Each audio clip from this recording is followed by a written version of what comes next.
మీరు ఏ స్వామి పాదములు పట్టి నమస్కరిస్తే మీ మనస్సుకి అటువంటి జవము కలుగుతుందో అటువంటి స్వరూపము, అటువంటి సాధకుడు, అటువంటి భక్తుడు, అటువంటి పరబ్రహ్మము హనుమా. అందుకని ఆయన పాదములు పట్టుకుంటే ఏం కలుగుతుంది? మీ మనస్సుకి కూడా అటువంటి జవము కలుగుతుంది. అటువంటి జవమున్న, అటువంటి మనసున్న మనిషి ఎవడో వాడు మాత్రమే సమాజమునకు ఆస్తి. వాడు 10 మందిని తనతో పాటు తీసుకెళ్ళగలుగుతాడు. 10 మందికి మంచి మాట చెప్పగలుగుతాడు. 10 మందిలో ఉత్సాహము నశించిపోయి కష్టంలో ఉన్నవాడిని బతికేటట్టు చెయ్యగలుగుతాడు. ఇంకింతకన్నా ఏం కావాలండి? చచ్చిపోయేవాడిని కూడా బతికించగలిగితే ఎవడి మాట చెప్పాడో వాడి జన్మ సార్థకత పొందినట్టే. ఇది మీకు రావాలంటే, మనస్సుకు అటువంటి జవము కలగాలంటే ఎక్కడి నుంచి వచ్చింది జవం? బాగా జ్ఞాపకం పెట్టుకోండి. సంకల్ప వికల్ప సంఘాతమైనటువంటి మనస్సు మీరు ఏదో ఒక ఆధారమును అందించడంలో పొరపాటు పడితే, ప్రమాదమునకు లోనైతే, ప్రమదితవ్యం మీరు మరిచిపోతే ఆ మనస్సు వేరొక వస్తువుని పట్టుకుంటుంది తప్ప ఉట్టినే ఉండదు. మీరు ఈశ్వరుణ్ణి అందించలేదు, అది ఊరుకోదు, టీవీ పెట్టుకుంటుంది. మీరు ఈశ్వరుణ్ణి అందించలేదు, అది ఊరుకోదు, రేడియో పెట్టుకుంటుంది. మీరు ఈశ్వరుణ్ణి అందించలేదు, అది ఊరుకోదు, సినిమాకి ఎడుతుంది.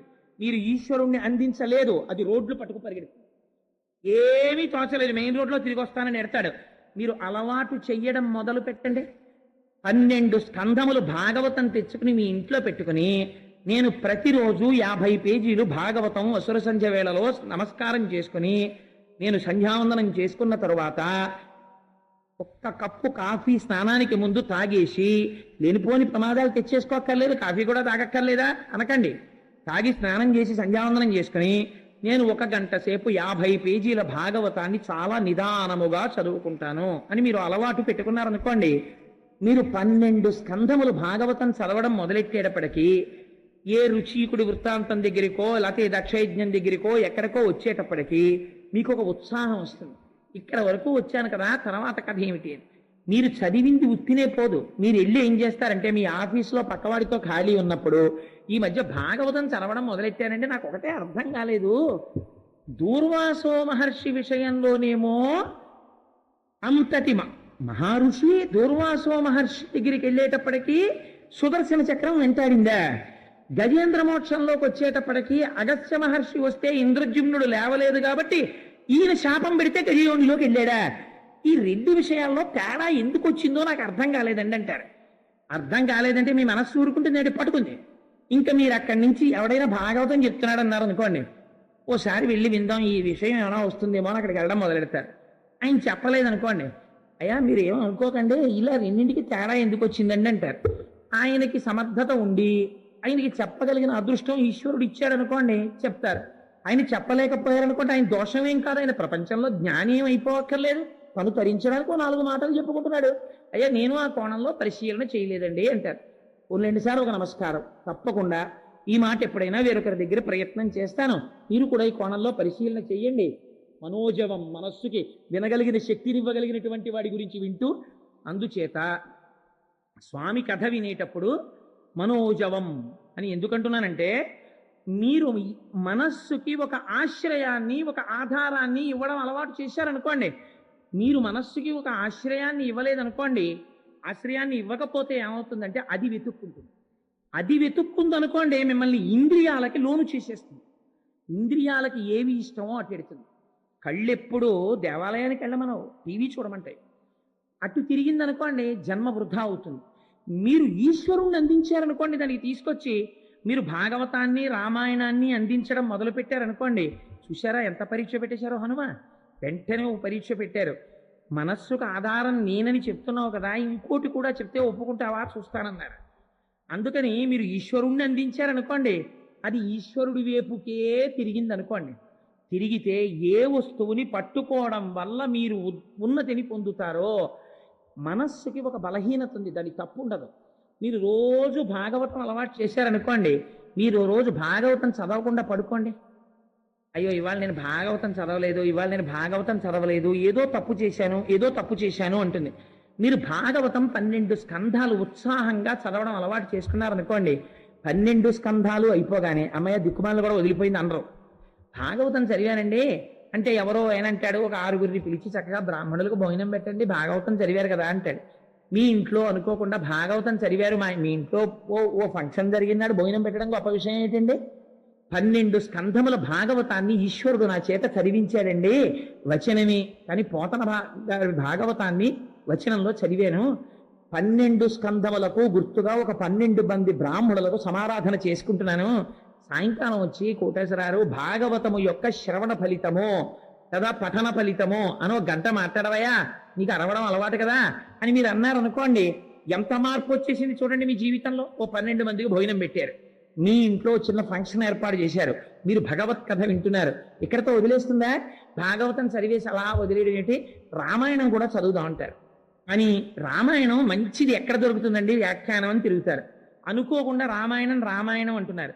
ఇవి చదవడం వల్ల మీరు ఎక్కడో ఏదో వెళ్ళి చెప్తుంటారు, ఎవరితోనో పంచుకుంటూ ఉంటారు, ఏదో మాట్లాడుతుంటారు. మీరు ఇవి చెయ్యండి, ఎంత మార్పు వచ్చేస్తుందో. మా రామచంద్రమూర్తి గారు చాలు గొప్ప సాక్ష్యం. వాళ్ళ ఇంటికి వెళ్ళండి, దివాకర్ల వెంకటావధాని గారి సౌందర్యలహరి క్యాసెట్లు కోటేశ్వరారు అంటారు, లేకపోతే కోటేశ్వరారు ఫలానా గురువు గారండి ఆయన పుస్తకం అండి అంటారు.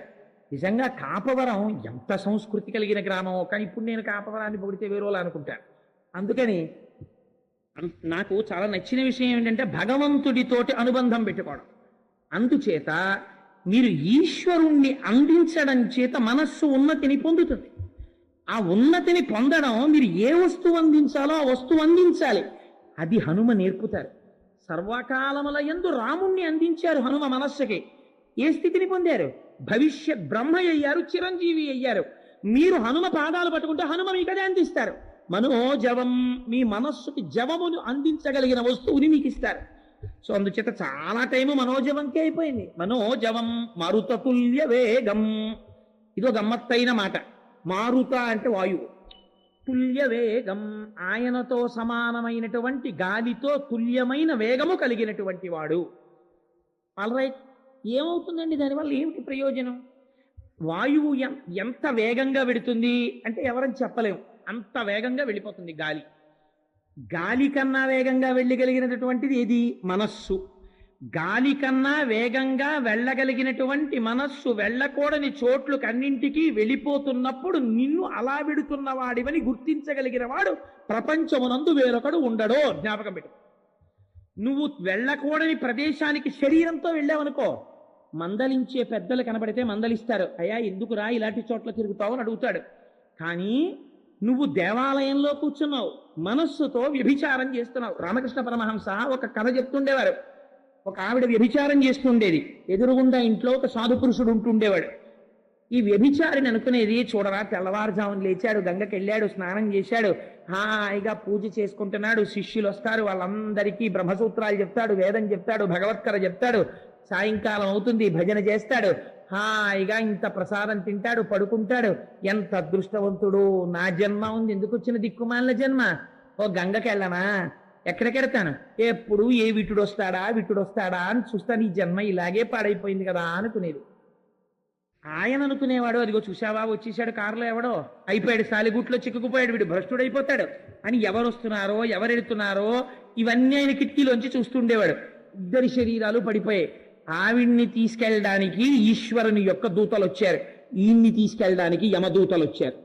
అదేమిటండి, నేనేమో కాషాయం కట్టుకుని ఇంత కష్టపడ్డాను, ఇంత అల్లరి చేశాను, ఇంత ధ్యానం చేశాను, నాకు యమదూతలు వచ్చారు, వ్యభిచారిణిని తీసుకెళ్ళడానికి ఈశ్వర దూతలు వచ్చారు, తేడా ఏమని అడిగాడు. అడిగితే, అయ్యా శరీరము వ్యభిచార గృహంలో ఉన్న మనస్సు భగవంతుని యందుంది, నీ యొక్క శరీరము పూజాగృహంలో ఉన్న నీ మనస్సు వ్యభిచార గృహంలో ఉంది. మనస్సు కౌంట్, మనస్సుని తిప్పడానికి పూజ. అందుకే సహస్రనామం నమః నమః నమః నమః. ఎందుకు? మనస్సుని భగవంతుడి దగ్గరికి తీసుకెళ్ళడానికి ఎక్సర్సైజ్ అది. మీ మనస్సు ఎక్కడ కూర్చున్నా ఈశ్వరుడి దగ్గరికి వెళ్ళగలిగిన స్థితి వచ్చిందనుకోండి, అప్పుడు మీరు అభ్యున్నతిని పొందినట్టు. మీరు గుళ్ళోకి వెళ్ళి కూర్చున్న దిక్కుమాలిన కబుర్లే చెప్పి, ఓ ఫంక్షన్కి వెళ్ళినా కబుర్లే చెప్పి, అసలు మీకు మౌనం లేదు, ఈశ్వరుడి గురించి ఆలోచన లేదు, ధ్యానం లేదు. సదాశివ బ్రహ్మేంద్ర యోగి అస్తమానం భగవత్ కథలే చెప్పేవారు. చెప్తున్నా కూడా ఎక్కువ అదే మాట్లాడుతున్నారు. గురువు గారికి ఫిర్యాదు చేస్తే గురువులు అన్నారు, నువ్వు అసలు మౌనం పాటించవా అన్నారు. జీవితంలో మాట్లాడుతున్నారు సదాశివ బ్రహ్మేంద్ర యోగి, ఇక మాట్లాడలేదు. సో ఎందుకు చెప్తున్నానంటే, మనస్సు అనేటటువంటిది అంత ప్రధానం. మీరు మనస్సుతో ఏం చేస్తున్నారు అన్నది ఎవరికీ తెలియదు. నేను ఇంత భగవత్కర చెప్పచ్చు, మీరందరూ ఏమనుకుంటారు, కోటేశ్వరరావు గారు అంతటి పుణ్యాత్ముడు ఎక్కడున్నాడండి నేను వస్తుంటే నాకు నమస్కారాలు చేస్తారు. కానీ నేను మనస్సుతో ఏ పాప కార్యాలు చేస్తున్నానో మీకు ఎవరికైనా తెలుసా? మీకు ఎవరికి తెలియదు. అంటే దిక్కుమాలినాడా నువ్వు అలాంటి పనులు చేస్తున్నావా అని అనకండి. ఒక ఉదాహరణ, నీచోపమానం వేరొకరి మీద పెట్టకూడదు కాబట్టి నా మీద పెట్టుకున్నాను. ఒకవేళ నా యందు అటువంటి పాపములు ఏమైనా ఉంటే అటువంటివి చేయకుండా నన్ను స్వామి ఉద్ధరించుగాక. తప్పని చేస్తున్నానని చెప్పట్లేదు. నీచోపమానం వేరొకరి మీద పెట్టకూడదు, అందుకుని నా మీద పెట్టుకుంటాను. సరే, అందుచేత ఇది ఎవరు పసిగట్టగలరు? పసిగట్టలేరు. మనస్సు వేగము అంత తొందరగా వెళ్ళిపోతుంటుంది, నీకే తెలీదు నీ మనస్సు వెళ్ళిపోతుంది అక్కడికి. అందుకని దీన్ని ఉద్ధరించగలిగిన వారు హనుమ దిద్దగలరు. తరువాతది మరుతతుల్య వేగం. చాలా గాలి అంత వేగంతో వెడతారట. ఎవరు? హనుమ వెడతారు. అయితే హనుమ అంత వేగంగా వెడతారు. వాట్ ఇఫ్ మీకేమిటి ప్రయోజనం? ఎందుకు మీకేమిటి కలిసి వస్తుంది చెప్పండి? హనుమ వాయువంత వేగంతో వెడతారండి, అది మీరు చెప్పారు. అయ్యా నువ్వు వాయువంత వేగముతో వెళ్ళగలిగిన వాడవు, దానివల్ల మీకేమిటి ప్రయోజనం అంటే మీకు ఒక ఉదాహరణ చెప్తాను. ఒక వ్యక్తికి 100 డిగ్రీలు జ్వరం వచ్చింది అనుకోండి. ఆ వ్యక్తి ఏం చేస్తాడంటే, ఏం పర్వాలేదే పక్క సందులోనే కదా హాస్పిటల్, కాస్త గాలి చల్లగా ఉంది వెళ్ళొస్తానని చెప్పి ఏదో లుంగి కట్టుకుని మెల్లిగా నీరసంగా పక్క సందులోకి వెళ్ళి హాస్పిటల్లో చూపించుకుని మెడికల్ షాప్కి వెళ్ళి మందులు కొనుక్కుని వస్తూ కాస్త ఏదోగారి ఇంట్లోనో కాసేపు 4 కబుర్లు చెప్పుకుని కూడా వచ్చేస్తాడు. ఎందుకని అంటే 100 డిగ్రీల జ్వరమే కాబట్టి. అదే వ్యక్తికి డీహైడ్రేషన్ వచ్చిందనుకోండి, అంటే ఒంట్లో నీరు నిలబట్టలేదనుకోండి, అతిసారంలో నీరు వెళ్ళిపోతుంది. అప్పుడు నడిపిస్తారా? నడిపించరు, రిక్షా ఎక్కించి తీసుకెళ్తారు. అంతేగాని పక్క ఆయన ఏమంటే మా ఆయనకి అతిసారంగా ఉంది అంటే ఎందుకమ్మా రిక్షాలో వెళ్ళిపోవచ్చు అంటాడు. సపోజింగ్ హార్ట్ అటాక్ వచ్చింది. హార్ట్ అటాక్ వస్తే పక్కింటి ఆయన ఏమంటే మా వారికి హార్ట్ అటాక్ వచ్చేసింది, చెమటలు పట్టేస్తున్నాయి, గుండె నిప్పని పడిపోయారు అన్నారనుకోండి, ఎంత రాయి లాంటి వాడైనా వెంటనే కారు పట్టుకొచ్చి పడుకోబెట్టి హాస్పిటల్కి తీసుకెళ్తాడు. అప్పుడు ఏమైంది? వేగము ప్రాణరక్షణమునందు ఉపకరణమైంది. ఆ కారులో తొందరగా వెళ్ళడం, మీరు ఆ టైంకి వచ్చారండి బతికారంటారు. ప్రాణరక్షణమునందు వేగము చాలా ముఖ్యము. ఉన్నది కదా వేగం అని చెప్పి దిక్కుమాలిన వాళ్ళందరినీ మనం రోడ్ల మీద చూస్తుంటామే, ఎందుకు వెళ్ళిపోతాడో తెలియదు. తూనీగా వెళ్ళిపోయినప్పుడు వెళ్ళిపోయి ఎవరి మీద పడిపోతాడు. కళ్ళు తెరిచేటప్పటికి వీడు ఉంటాడు ఇంటెన్సివ్ కేర్ యూనిట్లో, ఎదురుగుండా వస్తున్న వాడు ఉంటాడు ఇంటెన్సివ్ కేర్ యూనిట్లో, ఏ పాపం లేకపోయినా సరే వాడికి. అలా వెళ్ళిపోయిందా వేగం? అది కాదు వేగం, ఒకరిని రక్షించడానికి పనికొచ్చేటటువంటి వేగము వేగము. మీరు అందుకే హనుమ వేగము దేనికి ఉపయోగపడుతుంది? మీరు రామాయణంలో జాగ్రత్తగా పరిశీలన చెయ్యండి.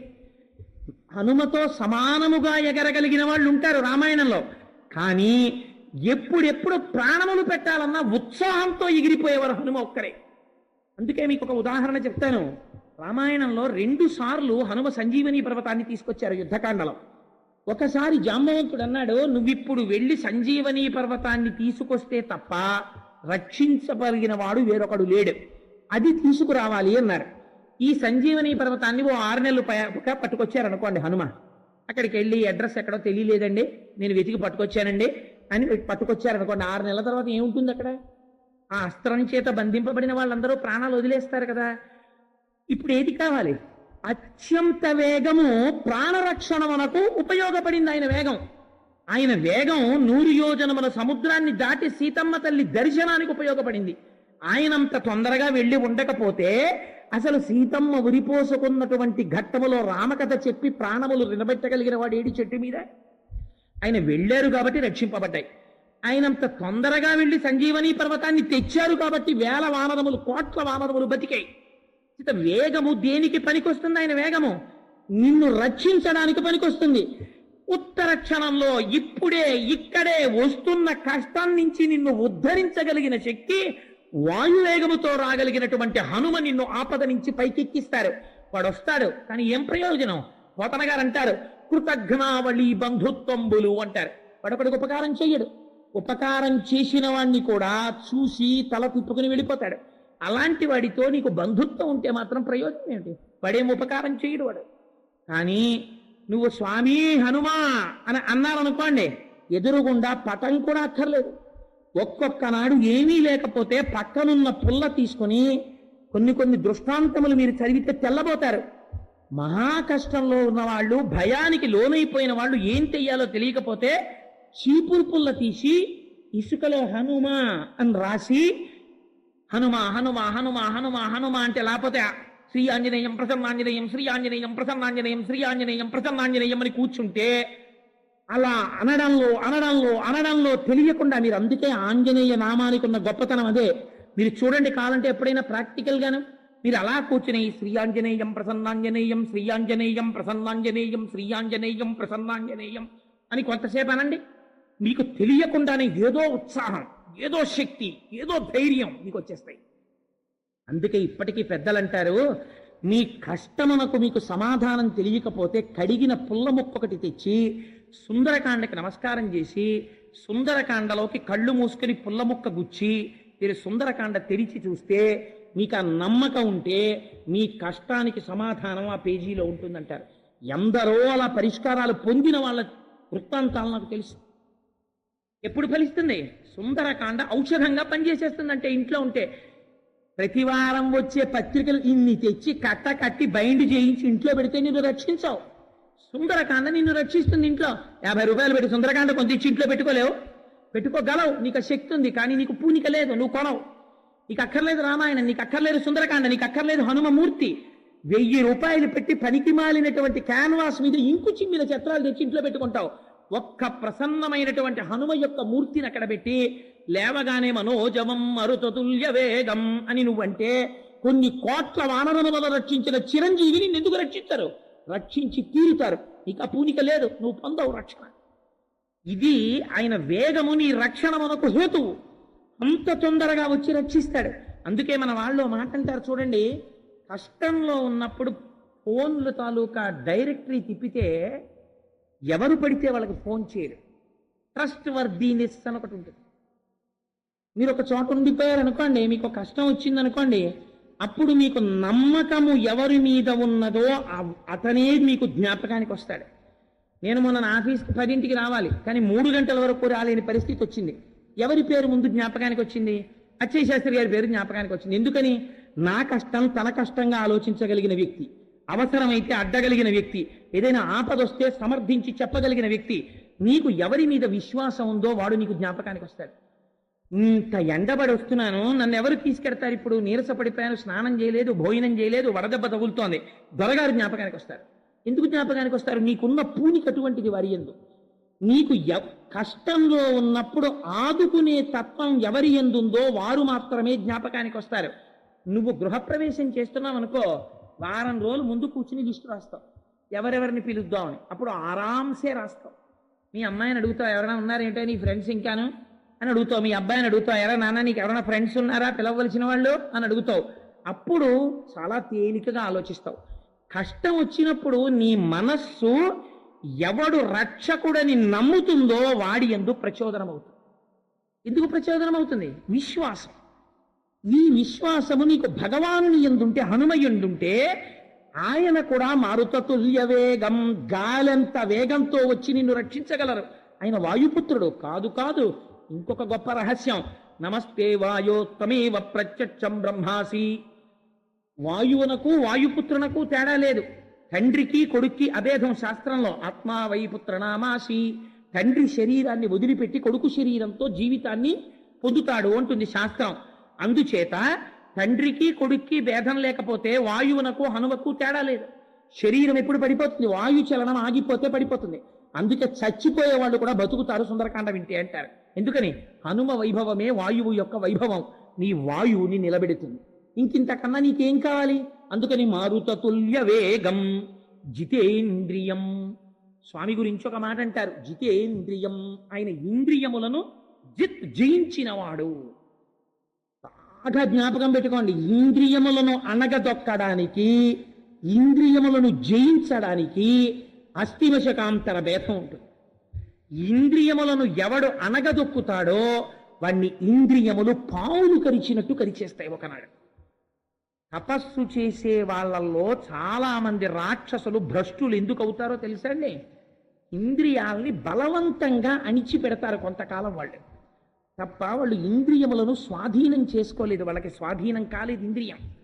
ఇంద్రియము స్వాధీనమైందనుకోండి, ఇదే రావణాసురుడికి హనుమకి ఉండే తేడా ఇక్కడే వస్తుంది. ఈ తేడా రహస్యంగా స్వామి చెప్తారు.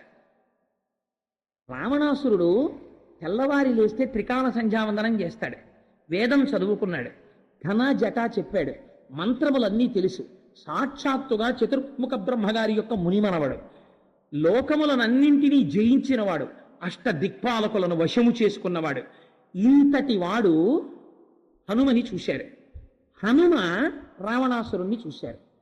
హనుమ ఎటువంటి స్థితిలో ఉన్నారు? నావాడన్నవాడు ఒక్కడు లేడు, కాంచన లంకలో ఉన్నారు, చుట్టూ రాక్షసులు ఉన్నారు, తానొక్కడే నిలబడి ఉన్నారు, బ్రహ్మాస్త్రము చేత బంధింపబడి ఉన్నారని రాక్షసులు అనుకుంటున్నారు. రావణుడు ఎలా ఉన్నాడు? తన వారి మధ్యలో ఉన్నాడు, తన ఊర్లో ఉన్నాడు, తన సింహాసనంలో ఉన్నాడు, తన అధికారముతో ఉన్నాడు, తాను ఆలోచించుకోగలిగిన స్థితిలో ఉన్నాడు, తన ఆలోచనని 10 మందితో పంచుకోగలిగిన స్థితిలో ఉన్నాడు. ఎవరు ధైర్యంగా ఉండాలి? రావణాసురుడు ధైర్యంగా ఉండాలి. ఎవరు భయంతో ఉండాలి? హనుమ భయంతో ఉండాలి. మహర్షి ఎంత అందంగా మాట్లాడతారో చూడండి. రావణుడు హనుమని చూశారు.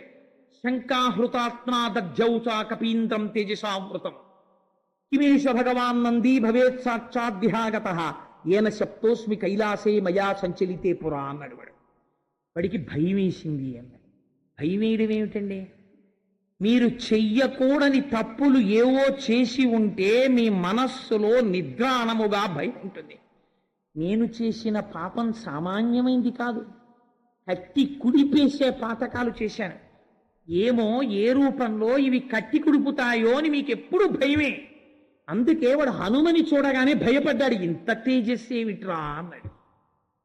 భక్తి తప్ప, ఈశ్వరుణ్ణి నమ్ముకోవడం తప్ప వేరొకటి చేత కాదు. అంతమంది స్త్రీలకి ఒంటి మీద బట్ట లేకుండా చూసినా మనస్సు కదిలిన వారు కాదు. అందుకని ఈయన తేజస్సు భ్రంశము కాదు. అవతల వాడిలో కూడా మంచిగా చూస్తారు. అహో రూపం, అహో ధైర్యం, అహో సత్వం, అహో జ్యుతి, అహో రాజస్య సర్వలక్షణయుక్తత అంటారు హనుమ. ఇది తేడా. ఇంద్రియములను గెలిచిన వాడికి, ఇంద్రియములను బలవంతముగా నొక్కిపెట్టిన వాడికి ఇదే తేడా. తపస్సు చేసిన నాళ్ళు రావణాసురుడు ఇంద్రియాలని బలవంతంగా తొక్కిపెట్టాడు. ధర్మబద్ధమైన కామము కాదు, ధర్మబద్ధమైన అర్థము కాదు, నశించిపోయాడు. అందుకే మండోదరంది చిట్ట చివర యుద్ధభూమిలో రావణాసురుడు పడిపోయాడు. ధర్మపత్ని పట్టమహిషి మండోదరిచ్చింది యుద్ధభూమికి. ఆవిడంది వీళ్ళందరూ వెర్రివాళ్ళు, ఈ రాక్షసులకేం తెలియదు. అందుకే వీళ్ళందరూ అంటున్నారు నువ్వు రాముడి చేతిలో చనిపోయావని అన్నారు. కానీ నేను చెప్తున్నాను, ఎందుకని నీ అర్ధాంగిని, నీ మనసెరిగిన దానను బాగా జ్ఞాపకం పెట్టుకోండి. మీ మనస్సుని సర్టిఫై చేయగలిగినది ప్రపంచంలో భార్య ఒక్కటే. ఆయన ఎటువంటి వాడు, ఏ పరిస్థితులలో ఆయన ఏ తప్పు చేయగలడో ఈ భార్యకొక్కదానికి తెలుసు. అమ్మా కోటేశ్వరరావు గారిని ఇవాళ సాయంకాలం చూడరాని చోట ఈ కళ్ళతో చూశానమ్మా. వైన్ షాప్ లో నిలబడి ఉన్నారు కోటేశ్వరరావు గారు. నేను చూశాను తల్లి, నా మనస్సు బాధ ఆగక ఇంటికి వచ్చి అడుగుతున్నాను, ఎప్పటి నుంచి మొదలెట్టాడు ఈ పని అని అడిగారు అనుకోండి.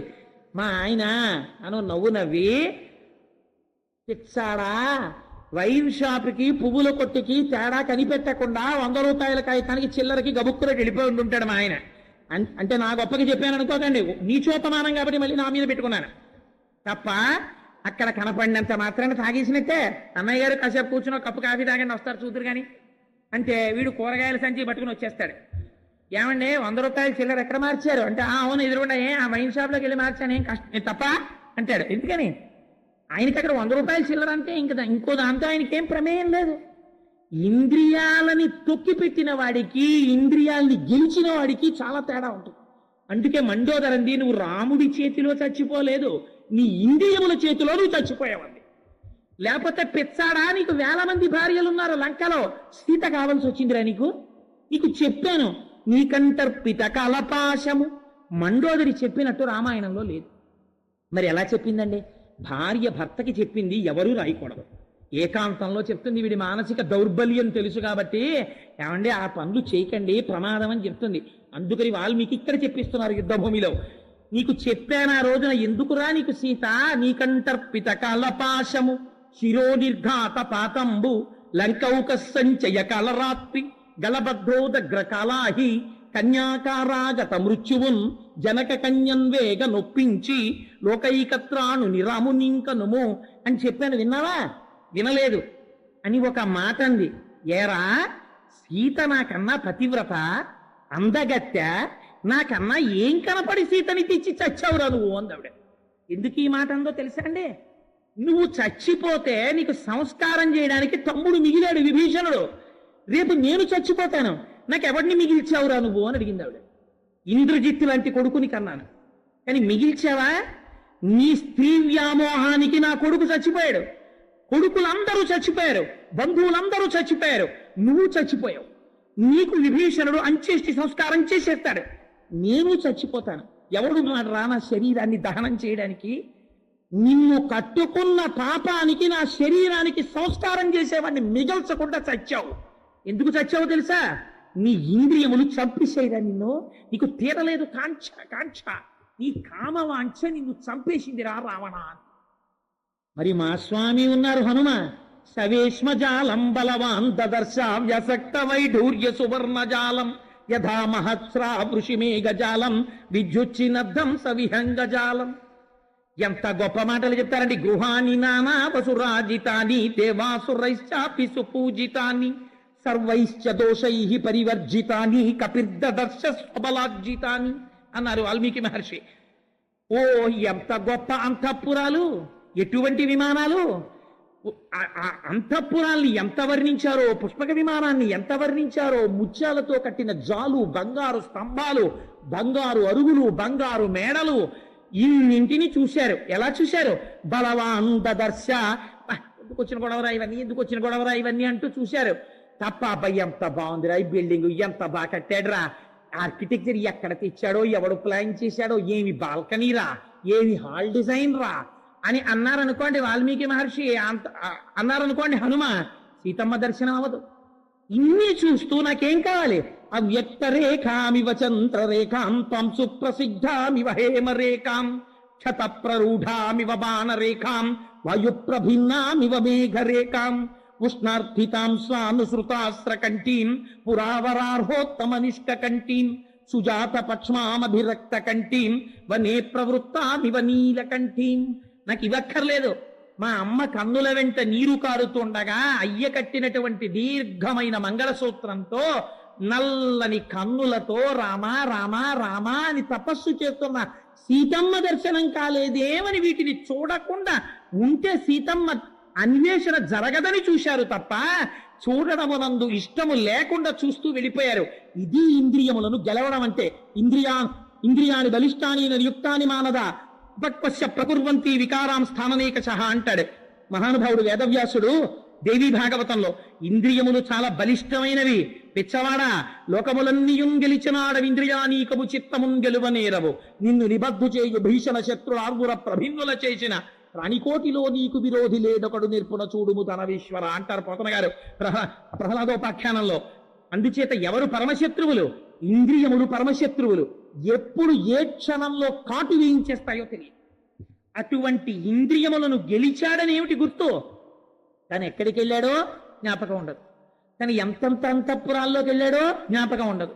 అక్కడ ఏమేమి ఉన్నాయి జ్ఞాపకం ఉండదు. ఏం జ్ఞాపకం ఉంది?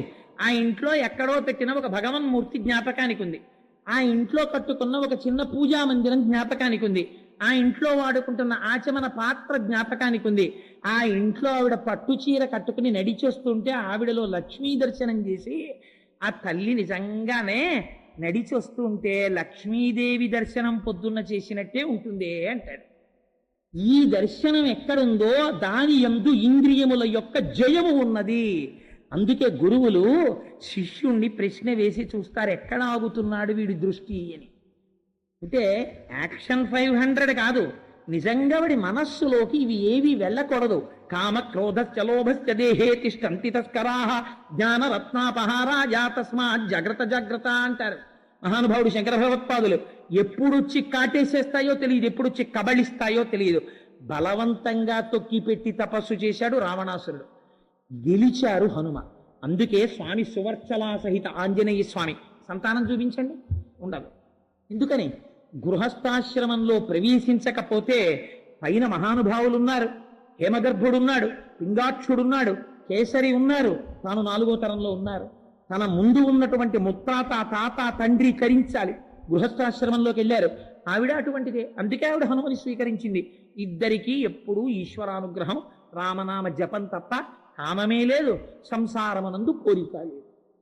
ఇలా తరించిపోగలిగినటువంటి వారు హనుమ. ఎంతమంది కాంతలు చుట్టూ ఉన్నా ఆఖరికి ఒకళ్ళని ఒకళ్ళు పెనవేసుకు పడుకుంటే అన్యోన్య భుజసూత్రేణ స్త్రీమాలా ఘృత హిస మాలేవ ఘృతితా సూత్రేషు శుభే మత్త షట్పద నచాకులీనా నచహీన రూప నదక్షిణానా ఉపచారయుక్త భార్యాభవత్తస్య నహీన సత్వ నచాపి కాంతస్య నకామనీయ. కొన్ని వేల మంది పితృదేవతల కాంతలు, యక్ష గంధర్వ కిన్నెర కింపురుష కాంతలందరినీ తెచ్చి భోగించి ఆవుల మధ్య ఆబోతు పడుకున్నట్టు పడుకున్నా ఇంకా స్త్రీల మీద వ్యామోహం ఉన్నవాడు రావణాసురుడు. ఎక్కడుంది వాడి తపస్సు? భ్రష్టం అయిపోయినప్పుడే. అందుకే సీతమ్మ తల్లి ఒక మాట చెప్పేసింది, యజ్జట్ ఆదరతి శ్రేష్ఠ. ఇక్కడ ఎవరైనా మంచి మాట చెప్పేవాడు లేడా? చెప్పినా నువ్వు వినవా? నీకు తెలుసు కానీ ఆచరణలో ఉండదా అని అడిగింది. అందుచేత ఎవడి యొక్క కామము చేత వాడు నశించిపోతున్నాడు, ధర్మభ్రష్టం అయిపోతే. అందుచేతనే జితేంద్రియం, మహానుభావుడు ఇంద్రియములను గెలిచినటువంటి వాడు. ఏమండి అంతవరకు ఎందుకండి? కామము వరకు ఎందుకు మాట్లాడతారు? నాలుకని గెలవండి చూస్తాను. ఎవడికి మరణమైనా ఎక్కడి నుంచి వస్తుందో తెలుసా? మరణమునకు రాజద్వారము నాలుకే. మరణం ఎక్కడి నుంచి వస్తుందంటే నాలుక వల్లే వచ్చేస్తుంది. అందుకే శాస్త్రం ఏం చెప్పిందో తెలుసా అండి? అన్నము అని పిలిచింది. అన్నము అని, అన్నం తింటాను అన్నం పెట్టు అన్నం పెట్టు అంటాడు. ఎంతటి వాడైనా ఏమంటాడంటే అన్నం పెట్టవే అన్నం పెట్టవే అంటాడు. అన్నము అంటే అర్థం ఏమిటో తెలుసా అండి? 2 అర్థాలు చెప్పారు. నీవు తినునది కొంతకాలము తరువాత నిన్ను తినునది. ఎందుకని?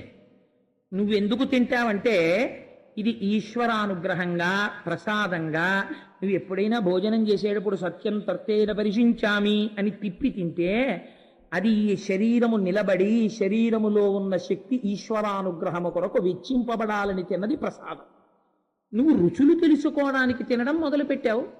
ఎన్ని రకాలుగా వండుకుని తినచ్చో నీకు అలవాటైంది. తింటే ఏమవుతుంది? దీనికొక్కదానికే కావాలి చురుక్కు. బాగా జ్ఞాపకం పెట్టుకోండి, శరీరంలో కంఠము రుచిని అడగదు, దీనికి అక్కర్లేదు. What ever you throw inside it just gives a passage in to the stomach. మీరు ఇందులో కాగితపు ఉండపెట్టి మింగండి, కంఠానికి ఏం సంబంధం ఉండదు, లోపలికి వదిలేస్తుంది కడుపులో. మీరు పాలు పొయ్యండి, ఆకలిస్తున్నప్పుడు 2 గ్లాసులు పాలు తాగారనుకోండి, దిక్కుమాలినాడా పాలే పోసావు అని కడుపు ఏం అడగదు, జీర్ణం చేస్తుంది. మీరు అందులోకి ఇవాళ నేను వ్రతంలో ఉన్నాను, నేను దీక్షితుడనై ఉన్నాను, అందుచేత కేవలము ఇవాళ నీకు ఫలములను పెడుతున్నాను అని మీరు పళ్ళు పెట్టారనుకోండి, మీరు పళ్ళు తిన్నా త్రేయించి నిండినది అంటుంది. కానీ అబ్బా 2 రోజులైందే నీ చేతి వంట తిని అంటాడు. ఎందుకని? దీనికి లొంగాడు, దీనికి అలవాటు పడింది. దీనికి కాసేపు కమ్మగా ఉండాలి, ముందు పప్పు, తర్వాత ఇంకొక రకమైన చురుక్కు ఉండాలి, వంకాయ మెంతికారం పెట్టిన కూర, ఆ తర్వాత మళ్ళీ గుమ్మలు ఆడిపోవాలి, ఇంగు పూ పెట్టిన పులిహార. ఇలా రుబ్బితే అక్కడ రోట్లో రుబ్బుతుంటే మా అమ్మమ్మ ఇక్కడ ఆకలేసేదే అంటాడు. పచ్చి విచ్చీలాడుతూ కొబ్బరి ముక్కలు మళ్ళీ మెత్తగా ఉండకూడదు, మిక్సీలో రుబ్బితే ఇష్టం అంటాడు. పాపం 10:30కి ఆఫీస్కి వెళ్ళాలి, దిక్కుమాలినాడు కోరిక మిక్సీలో వేస్తే మళ్ళీ ఇలా అంటాడు మధ్యాహ్నం అని. పాపం రోలు లేకపోతే ఎదురింట్లోకి వెళ్ళి ఎందుకు లేవే ఉట్టినే పైకి అంటాడు, చేయి పెడుతుంది ఎందుకే నీకు అంటాడు. కానీ మధ్యాహ్నం కొబ్బరి పచ్చడి తినచ్చు రోట్లోదని ఎంత సంతోషమో. రోట్లో పచ్చడి ఇష్టం అండి అంటాడు. ఒక్కొక్కడిని చూడండి, ఆ రోట్లో రుబ్బి పాపం ఈవిడ ఎండలో పట్టుకొస్తే అప్పుడు దీన్ని మధ్యాహ్నం ఆ రోట్లో పచ్చడి ఎంత తృప్తో. ఇవన్నీ ఎవరికి కావాలి చెప్పండి? యథార్థానికి నాలుకకి కావాలి. దీనికి ఎడిక్టెడ్ అంటారు, అలవాటు పడిపోతుంది కొన్నాళ్ళకి. ఒకనాడు డాక్టర్ గారు అంటారు, ఏమయ్యా ఇప్పుడు ఓపిక ఉంది పచనం చేసింది, ఇప్పుడు ఓపిక తగ్గిపోయిందయా పచనం చెయ్యలేదు, కొంచెం తగ్గించండి మేస్టారు అంటాడు. తగ్గించడం ఆవిడి చేతిలో ఉంది, వీడి చేతిలో ఎప్పుడో పోయింది. దీనికి ఇచ్చాడు పవర్ అంతాను. ఇది అంటుంది, నోరు మొయ్యి, వాళ్ళ పెళ్లికి వచ్చాం, ఎలా ఉండారో చూసావా, బ్రహ్మాండమైన కొత్త చింతకాయ పచ్చడి చేశారు, బీపీకి ఏముందిరా ఇవాళ 8-25 2 వేసుకుందాం ఉంటుంది. కొత్త చింతకాయ పచ్చడి తినేస్తాడు, ఇంటికి వెళ్తాడు, పడిశం పట్టేస్తుంది, దగ్గు, బీపీ ఎక్కువైపోతుంది, తల తిప్పు. ఇంకక్కడి నుంచి మళ్ళీ డాక్టర్ గారి దగ్గరికి పరుగు. ఆయన ఏం అడుగుతాడు ముందు? ఏం తిన్నారేంటి అంటాడు. అప్పుడు కొంచెం అటు ఇటు ఎవరు లేరు కదా అని చూసి కొత్త చింతకాయ పచ్చడి తినేశానండి అంటాడు. మరి అలా అయితే ఎలాగండి, కొంచెం తగ్గించండి అంటే డాక్టర్ గారు పాప అంతకన్నా ఏమంటారు, ఆయన మాత్రం రోజు ఇంటికి వచ్చి కూర్చుంటాడు వంటింట్లో. కాబట్టి ఏమవుతుంది, మెల్లమెల్లగా మెల్లమెల్లగా దీన్ని అలవాటు చేసి నిన్ను తినడం మొదలెడుతుంది, బీపీని పెంచుతుంది. కొన్నాళ్ళకి దీన్ని తృప్తిపరిచాని నువ్వు అనుకుంటావు, నిన్ను అది తినేస్తుంది. దీర్ఘాయుర్దాయమునకు ప్రధాన కారణం ఏం చెప్తారో తెలుసా అండి, రసీంద్రియ నిగ్రహమును చెప్తారు. వాళ్ళు రుచి కోసం తినరు.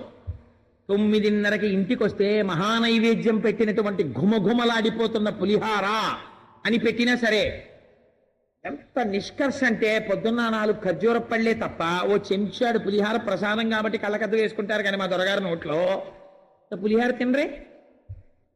అది రసీంద్రియాన్ని గెలవగలగడం. అలా గెలిస్తే ఒక్క నాలుకని గెలవండి చూస్తాను, అంత తేలిక. అలాంటిది ఇంద్రియాలన్నీ గెలవడం. ఆయన అంతఃపురంలోకి వెళ్ళారు. మీరు స్వామి హనుమ సముద్ర లంఘనం మొదలు పెట్టిన తరువాత కప్పు టీ ఎక్కడైనా తాగారని నాకు రామాయణంలో చూపించండి. టీ ఎందుకండి, గ్లాసుడు మంచినీళ్ళు తాగినట్టు నాకు చూపించండి. లంకంతా వెతికారు రాత్రింబవాళ్ళు, తాగలేదే. ఎక్కడ ఆయనకి ఇంద్రియముల మీద వ్యామోహం అంటే అక్కడ దొరకలేదు సార్, టీ ఇచ్చేవాళ్ళు లేడు కాబట్టి ఆయన తాగలేదండి అని మీరు అంటారేమో. దివ్యా ప్రసన్నాసురాహ వివిధ కృతసురా అపి శర్కరాసవమాద్వీపా పుష్పాసవ ఫలాసవా దదర్శ హరిషార్తూలస్తస్య రక్షపతే గృహే.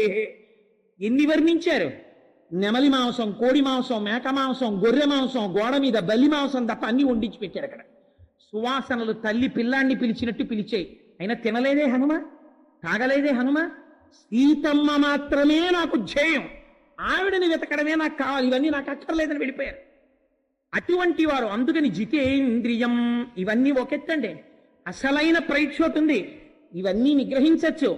తీసుకొచ్చి అంతా అయిపోయిన తర్వాత అయా ఈ 50,000 ఉంచుకోండి కట్టలు కళ్ళ ముందు మెరిసిపోతుండగా 1000 రూపాయల కట్టలు పట్టుకొచ్చి ఇక్కడ పెట్టారనుకోండి ఎవరైనా, అయ్యో ఏమిటి 2 రోజులు ఉపన్యాసం చెప్తే 50,000 నెక్స్ట్ నాకు డబ్బులు అలవాట్లేదండి, 50,000 పెట్టి నేను మళ్ళీ వచ్చే సంవత్సరం వచ్చేటప్పటికే హనుమ యొక్క దేవాలయానికి బంగారు మకర తోరణం చేయించండి అని చెప్పి 50,000 పక్కన పెట్టి దిగిపోయి నేను వెళ్ళిపోయి ఇంటికి వెళ్ళి వాళ్ళందరూ ఉన్నారు ఇక్కడ ఇచ్చారు ఇంకెక్కడన్నా ఇస్తే బాగుండేదని ఇలా ఆ వేళ్ళు విరిచేసుకున్నారు అనుకోండి, ఏమిటి ఉపయోగం?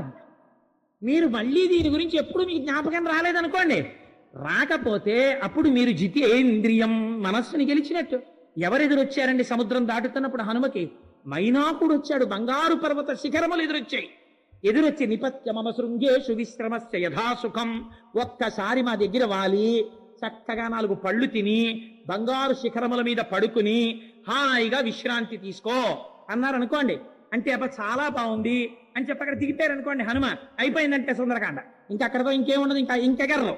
ఆయనే అన్నారు మధ్యే లవణతో యస్య విఘ్నోజమితి నిశ్చయ. సముద్రం మధ్యలో బంగారు పర్వతం ఏమిట్రా, ఇది తప్పకుండా విఘ్నమే. అందుకని బురసాపాతయామాస జీమూత విమమారుత కోటాలు రాలేస్తారని వక్షస్థలంతో కొట్టి చూర్ణ చేసేశారు. అంతేగాని నేను ఫలానా చోటుకి వెళ్ళినప్పుడు నాకు ఎయిర్ కండిషన్ రూమ్ ఇచ్చారండి, ఏసీ కార్ ఇచ్చారండి, నన్ను ఎంత గౌరవంగానో చూసేవారండి, ఉపన్యాసాలు ఇక్కడి నుంచి అక్కడే చెప్పుకుంటాను, ఇక్కడ చెప్పను, మైకు లేదు, పురుగులు వచ్చేస్తున్నాయి, అలా నన్ను చూడటం లేదు అని చెప్పి మానేశారనుకోండి, ఇంకా మీరు భగవత్కర చెప్పడానికి మీకు యోగ్యత ఏముంది? యోగ్యత లేదు. రెండింటి యందు తుల్యమును మీరు పాటిస్తే అది అనుభవించడం ఈశ్వర ప్రసాదం, ఇది అనుభవించడం ఈశ్వర ప్రసాదం అని మీరు అనగలిగితే అప్పుడు మీరు పూనికతో ఉన్నట్టు. అందుకే ప్రతిబంధకం వచ్చింది హనుమకి. వెంటనే మైనాకుడితో వదిలిపెట్టలేదు, సురస వచ్చింది, నిన్ను మింగుతానంది. ప్రహృష్టవదన శ్రీమాన్ ఇదం వచనమబ్రవీత్. అంతే సంతోషంతో మాట్లాడారట. అమ్మ మింగేస్తావా? మింగే, ఏం పర్వాలేదు. కానీ ఏమిటో తెలుసా, ఒక్క చిన్న పనుందమ్మా. ఏమిటో తెలుసా అది? రాజా దశరథో నామ రథకుంజరమాజిమాన్. దశరథ మహారాజు గారి పుత్రుడైనటువంటి రామచంద్రమూర్తి అరణ్యవాసానికి వెళ్ళారు. ఒక్కసారి అథవామైథిలీం దృష్ట్వా రామంచ క్లిష్టకారిణం ఆగమిష్యామితే వక్తం సత్యం ప్రతిశృణోమితే. సీతమ్మ దర్శనం చేసి నీ నోట్లోకి వచ్చేస్తానమ్మా అన్నారు. కుదరదయా అంది. బొటన వేలంత అయ్యారు, లోపలికి వెళ్ళి బయటకు వచ్చేశారు. అమ్మా నువ్వు అన్నావు ప్రవిష్టోస్మి హితే వక్త్రం దాక్షాయని నమోస్తుతే. ఏమి బుద్ధిరా నాయనా నీది? అర్ధసిద్ధ్యై హరిశ్రేష్టాగచ్చ సౌమ్య యథాసుఖం సమాన ఈశ్వరైదేహీం రాఘవే నమః. మన సుఖమునందు కష్టమునందు తుల్య నిందా స్తుతిర్మౌని సంతుష్టో జనకేనచిత్ అనికేత స్థిరమతి భక్తిమాన్ మే ప్రియో నరః. రెండిటి ఎందు తుల్యమునెవరు పాటిస్తున్నాడో వాడు మాత్రమే నా భక్తుడు. తప్ప సుఖమును తలుచుకు తలుచుకు తలుచుకు తలుచుకు అది లేదని ఏడిచిన వాడు ఎంత దౌర్భాగ్యుడు. అందుకని రెండింటి ఎందు సమతౌల్యమును పాటించి అనుభవించినప్పుడు ఈశ్వర ప్రసాదం అని అనుభవించి వదిలవుతాడు బారేసి. కష్టం వచ్చినప్పుడు ఇది కూడా ఇలా కూడా నాతో స్వామి చెప్పించాడు, తపస్సు చేయించాడు అని అదృష్టమని పొంగిపోయిన వాడు ఎవరో వాడు నా భక్తుడు. తప్ప కష్ట సుఖములను చూసుకున్నవాడు నా భక్తుడు కాదంటాడు పరమాత్మ. ఇది సుందరకాండలో స్వామి యొక్క పరాక్రమం. జితేంద్రియం ఏమిటి చెప్పగలిగామంటే మనోజవం మరుతతుల్య వేగం. అది కూడా మనోజవం అని ఆపేస్తే వీడు అసాధ్యం కులా అంటారని దాటానంతే. మరుతతుల్య వేగం జితేంద్రియం బుద్ధిమతాహం వరిష్టం. ఇవాళ శివరాత్రి అయితే ఎంత బాగుందనిపిస్తోంది, ఆపలేక శ్లోకాలు.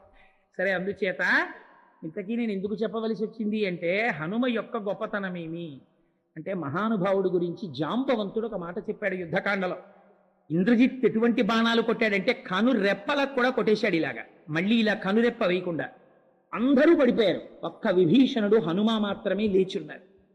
విభీషణుడు కాగడా పట్టుకుని వెతుకుతున్నాడు, మన వాళ్ళు ఎక్కడ పడిపోయారో చూసొద్దాన్ని రమ్మని. ఒక్కొక్కడిని వెతుకుతూ పెద్ద ఆయన జాంబవంతుడి దగ్గరికి వచ్చారు. పడిపోయి ఉన్నాడు జాంబవంతుడు. జాంబవంతుడిని చూసి విభీషణుడు అన్నాడు, నాయనా జాంబవంత, నువ్వు కూడా ఇలా పడిపోయావా? నేనెవరో గుర్తుపట్టావా అన్నాడు.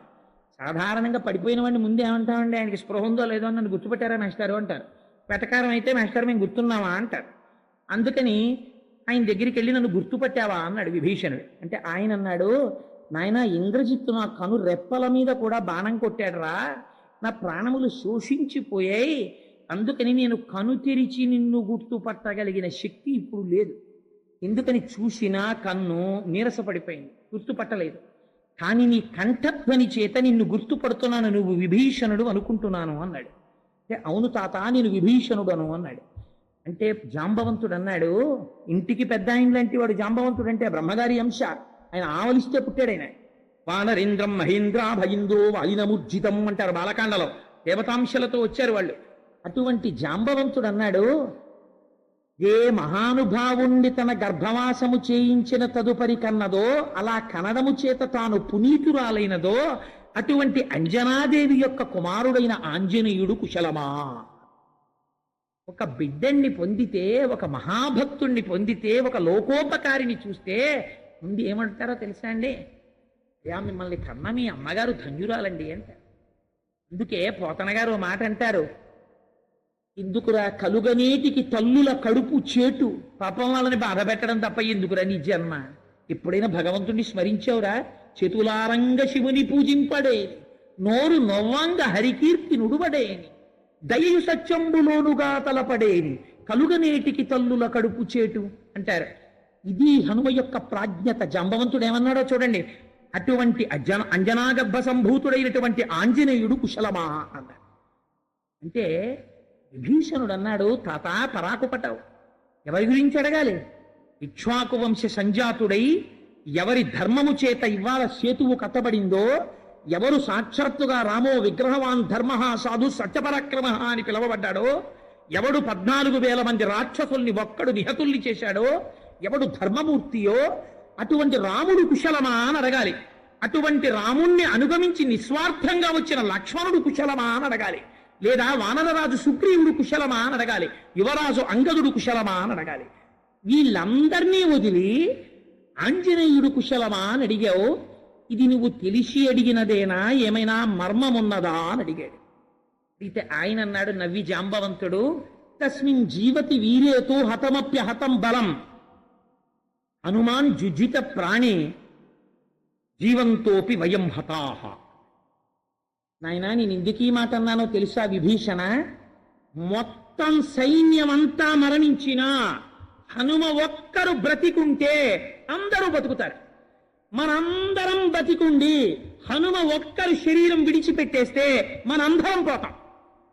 నాకు తెలిసే విషయం, అందుకు అడిగాను ఆంజనేయుడు బ్రతికున్నాడా అని అన్నారు. ఆంజనేయుడు కందుల వెంట నీరు కారుస్తూ పొంగిపోయి ఇలా ఇలా అనలేదు, తాత నీ పాదములు పట్టి ప్రణమిల్లుతున్నవాడు హనుమ అని కాళ్ళు పట్టి నమస్కరించారు. ఆయన అన్నారు, నాయన ఇక్కడ నుంచి ఉత్తర దిక్కుకి ఉత్తరక్షణం ఎగిరి వెడితే సంజీవని పర్వతం ఉంటుంది, అక్కడ 4 ఓషధులు ఉన్నాయి, అందులో మృత సంజీవని అది తెస్తే చచ్చిపోయిన వాళ్ళు బతుకుతారు. రెండవది విశల్యకరణి, బాణపు ములుకులు గుచ్చుకుని స్పృహ తప్పి పడిపోయిన వాళ్ళ శరీరంలోంచి ములుకులు బయటపడిపోతాయి. సావర్ణ్యకరణి, రంగు తప్పిపోతూ మృత్యువునకు దగ్గరైపోతున్న వాళ్ళకి రంగు మారుతుంది. సంధానకరణి, ఎముకొత్తారంతే స్వామి. ఊరు వేగోద్ధతా వృక్షాముహూర్తం కపివన్ వయం ప్రస్థితాదీర్ఘమత్వానం సబంధు విమరాంధమాహ అని ఒక్కస పిబన్నివ బభౌచాపీ సోర్మిమాలం మహార్ణవం పిపాస రివచాకాశం దదుశ్ర మహాకపి. ఒక్కసారి ఆకాశం తాగుతున్నట్టు వెళ్ళిపోయారు. అంతే, ఇంకా విభీషణుడితో మాట్లాడుతున్నారు. మళ్ళీ మెరుపులు కనబడ్డాయి. దిగిపోయారంతే పర్వతాలతో. ఈ ఓషధుల వాసన వచ్చింది. చచ్చిపోయిన వాళ్ళు బతికేశారు. ఎముకలు విరిగిపోయిన వాళ్ళకి అతుక్కుపోయాయి. బాణపు ముడుకులు లోపల ఉన్న వాళ్ళకి ఊడి కింద పడిపోయాయి. రంగు మారిపోతున్న వాళ్ళు మళ్ళీ బతికేశారు. ఇంతమంది లేచి వీర హనుమాన్కి జై అంటున్నారు. అసలు ఆ జేజేలు కూడా వినలేదు. మళ్ళీ ఎక్కడి నుంచి తెచ్చారో పర్వతాన్ని అక్కడ పెట్టేయాలి. ప్రకృతి ఎందు భంగము లేకుండా చూసుకోవడం ఎంత గొప్పతనమో చూడండి. ఎందుకైనా మంచిది, రిజర్వులో పెట్టుకుందాం, రావణుడు చచ్చిపోయిన తర్వాత తీసుకెడదాం అనలేదు హనుమ. మళ్ళీ వీటిని పట్టుకుని మళ్ళీ ఎగిరిపోయారంతే. ఉత్తరాక్షణంలో తీసుకెళ్ళి అక్కడ పెట్టేశారు. మళ్ళీ వచ్చి ఇక్కడ నిలబడ్డారు. తప్ప చూశారా, నేను తెచ్చాను అని వెళ్ళి చెప్పుకున్నట్టు మీకు రామాయణంలో కనపడదు. ఇది మా స్వామి అంటే, ఇది మా స్వామి హనుమంటే. అందుకే సీతమ్మ తల్లి పరీక్ష పెట్టింది. ఎవరొస్తారాయా కోట్ల వానరములలో, నువ్వు వచ్చావు, ఎవరొస్తారు చెప్పు అంది. అంటే ఆయన అన్నారు, అమ్మా ఎంత మాట అడిగావమ్మా, మధ్య శిష్టాశ్చ తుల్యాశ్చ సంతి తత్ర వనౌకసః మధ్య ప్రత్యవరః కశ్చిన్నాస్తి సుగ్రీవ సన్నిధౌ. అమ్మా, రాజాంతఃపురంలో రాజు యొక్క భార్య దగ్గరికి ఎవరినైనా పంపించేటప్పుడు రాజు దగ్గర ఉన్న పరివారములో అందరికన్నా పనికి మాలిన వాడిని పంపిస్తారు. నన్ను పంపారమ్మా నీ దర్శనానికి అంటే, నాకన్నా పనికి మాలిన వాడు సుగ్రీవుడి పరివారంలో లేరు. ఇంకా నాకన్నా అధికులు ఉన్నారు, నాతో సమానులు ఉన్నారమ్మా అన్నారు. ఏమి వినయం మా స్వామిది. అందుచేత మనోజవం మరుతతుల్య వేగం జితేంద్రియం బుద్ధిమతాం వరిష్టం వాతాత్మజం వనరయూథ ముఖ్యం శ్రీరామదూతం శిరసా నమామి. ఇన్ని గొప్ప గుణములున్నా రామచంద్రమూర్తితో అనుసంధానం చేయకపోతే ఎవడురా నన్ను పొగిడి మా స్వామి నామని చెప్పనివాడు అని చిన్నబుచ్చుకుంటాడు ఆయన. ఇది ఆయన భక్తి. అందుకని ఇన్నున్నా హనుమా నమస్కారం అంటే ఆయనకి ఇష్టం ఉండదు. శ్రీరామదూతం శిరసా నమామి. శ్రీ సీతమ్మ, రామచంద్రమూర్తి, సీతారాముల యొక్క పాదముల దగ్గర కూర్చుని వినయశీలి అయిన హనుమా, రామదాసుడా అని పిలిస్తే, రామదూత అని పిలిస్తేట పొంగిపోతాట స్వామి. ఇది శ్రీరామదూతం శిరసా నమామి అని అద్భుతమైనటువంటి ప్రార్థనా శ్లోకం. పూర్తవనే లేదు కానీ చాలదా హనుమ జయంతి సందర్భాన్ని పురస్కరించుకుని ఏకాదశి పర్వదినం నాడు అసుర సంధ్య వేళలో స్వామి హనుమ గురించి 4 మాటలు ముచ్చటించుకునేటటువంటి మహద్భాగ్యాన్ని కటాక్షింపబడమే ఈశ్వరానుగ్రహం. కానీ హనుమ గురించి స్తోత్రం చెప్పుకున్నాం గనక రామాయణం గురించి, రాముడి గురించి ఎక్కడ చెప్పామో అక్కడ హనుమ ఉంటారు. మీకే సందేహం అక్కర్లేదు, వాళ్ళ సభలో హనుమ ఉన్నారు.